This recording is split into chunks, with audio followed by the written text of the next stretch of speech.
ओम शांति।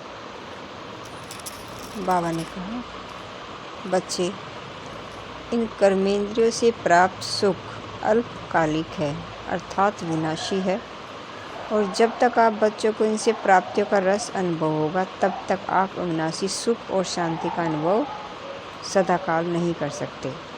जैसे कि किसी भी सुंदर चीज़ को देखकर खुश होना, सुख सुविधा के साधनों से प्राप्ति का अनुभव होना, अर्थात महीनता से चेकिंग करो कि मन को कहाँ कहाँ से सुख की प्राप्ति हो रही है।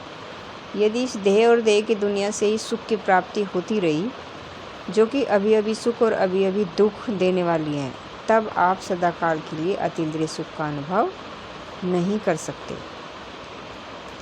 ऊंच पद की प्राप्ति करनी है तो चेकिंग भी महीनता से करनी पड़ेगी। यह त्याग सुखों का त्याग नहीं, दुखों का त्याग है, क्योंकि कुछ ही समय में ये 5 तत्वों से बना संसार अत्यधिक दुख में परिवर्तन होने वाला है।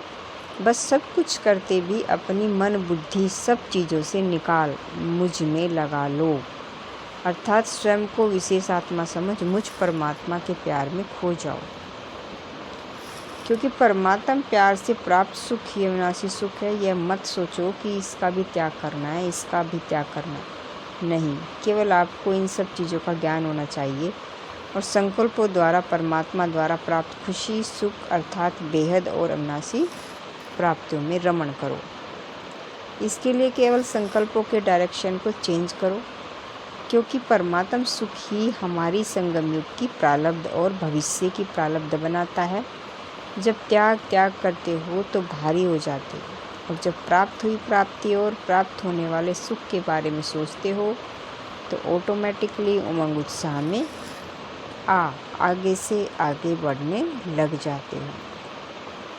कोई भी त्याग हठपूर्वक नहीं, बल्कि ज्ञानी तो आत्मा बन परमात्म प्यार से करना है। फिर वह त्याग नहीं रहेगा, बल्कि ऊंचा भाग्य बनाने का साधन बन जाए। यही सच्चा परमात्म प्यार आप बच्चों को ज्ञान स्वरूप, गुण स्वरूप और शक्ति स्वरूप बना देगा। बस आप बच्चों को बस बाबा के साथ बैठ अपने ओरिजिनल स्वरूप और ओरिजिनल कर्तव्य की स्मृति में रहना है।